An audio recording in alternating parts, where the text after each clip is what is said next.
ជំរាបសួរបងប្អូនដែលកំពុងតាមដានទស្សនាវីដេអូនេះទាំងអស់គ្នាថ្ងៃនេះចេញមករៀងប្លែកទៀតដែរបងប្អូនអើយមកពីធ្វើការអត់ដឹងធ្វើម្ហូបអីហើយយើងមានបន្លែនៅក្នុងទូទឹកកកវារៀងច្រើនដល់ពេលអញ្ចឹងធ្វើស្អីគឺ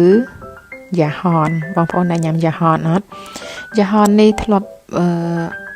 ញ៉ាំម្ដងពីរដងអីចឹងណាបងប្អូនហើយក៏អត់ដែរធ្វើទេហើយបើនៅស្រុកខ្មែរវិញអត់ដែរស្គាល់អត់ដែរដឹងតែហ្មងនេះនាងខ្ញុំមានគ្រឿងនេះជាស្រេចគ្រឿងយ៉ាហនណាដំបូងនាងខ្ញុំពងខ្ទឹមហើយនាងខ្ញុំដាក់នេះឆាគ្រឿងឆាក្តាមណាទៅពេលហើយយើង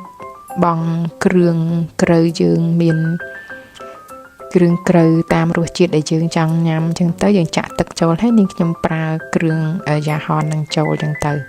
នេះចេញមករូបរាងបែបនេះឡើងក្រហមប៉ាំងអញ្ចឹងបងប្អូនដល់ពេលបន្តមកទៀតយើងចាក់ដាក់ចូលទៅក្នុងខ្ទះយើងក្នុងឆ្នាំងយើងអញ្ចឹងណាំងស៊ុបហើយយើងមានបកាមានមឹកមានប្រហិតមានសាច់គោអញ្ចឹងទៅនិយាយរួមទៅបងប្អូនមុខម្ហូបមួយមុខនេះបើនិយាយប្រាប់បងប្អូនទៅថាកុហកមែននិយាយថាបើថាឲ្យស្គាល់រសជាតិពិតប្រាកដគឺអត់ស្គាល់ទេគឺព្រោះអីញ៉ាំដូចអត់ដែរឆ្ងាញ់អញ្ចឹងណាហើយក៏អត់ដែរស្គាល់ដល់ពេលអញ្ចឹងទៅទឹមតែចូលមករស់នៅអាមេរិកនេះទេហើយបងប្អូនគាត់ខ្លាត់ធ្វើញ៉ាំអីអញ្ចឹងណាហើយក៏សួរម៉ាក់ក្មេងថាហ្នឹងគេមាន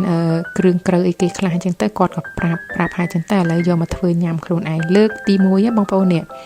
ហើយហ្នឹងគេញ៉ាំមួយនំបញ្ចុកហើយនឹងខ្ញុំក៏សោះនំបញ្ចុកកន្លះកញ្ចប់ទៅបន្តមកទៀតគឺយើងនិយាយរួមទៅដូចទឹកស៊ុបយើងអញ្ចឹងណាយើងមានទឹកស៊ុបដាក់គ្រឿងក្រៅមានបន្លែមានអីសពគ្រប់អញ្ចឹងទៅហើយជ្រលក់លើកអញ្ចឹងទៅប៉ុន្តែទឹកយ៉ាហននេះវាគ្រាន់តែពណ៌លឿងដូចការីអញ្ចឹងណាប៉ុន្តែវាអត់ហឹរទេវាមិនមែនជាប្រភេទការីទេយើងញ៉ាំទៅមានអីមួយយ៉ាងដែរតែបងប្អូនប៉ុន្តែនេះនាងខ្ញុំធ្វើនេះលើកទី1ដល់ពេលសួរមានណាបងប្អូនអើយឆ្ងាញ់គ្រប់គ្នានិយាយរួមទៅចុងភៅនេះធ្វើញ៉ាំបានតែគ្រួសារខ្លួនឯង4នាក់ហ្នឹងទេញ៉ាំបានតែ4នាក់ហ្នឹងទេបើថាឲ្យអ្នកដទៃញ៉ាំគេញ៉ាំអត់កើតទេចុងភៅនេះសម្រាប់តែសមាជិក4នាក់នេះទេតែបើថាឲ្យធ្វើជាលក្ខណៈថាហៅញាតិចិត្តខាងអីមកញ៉ាំគឺដឹងញ៉ាំអត់ចូលហ្មងបងប្អូនហើយអធិស្ឋានផងគឺថាកូនពៅចឹងឯងបងប្អូនជីវិតកូនពៅគឺថាកើតមកភ្លាមស្រួលតែហ្មងអត់មានអីធ្វើទេបើថាកាលពីក្មេងវិញ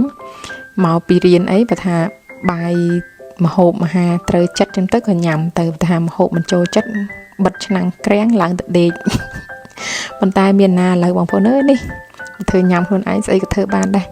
ហើយនិយាយពីថាជីវិតយើងជាអ្នកកំណត់មែនបងប្អូន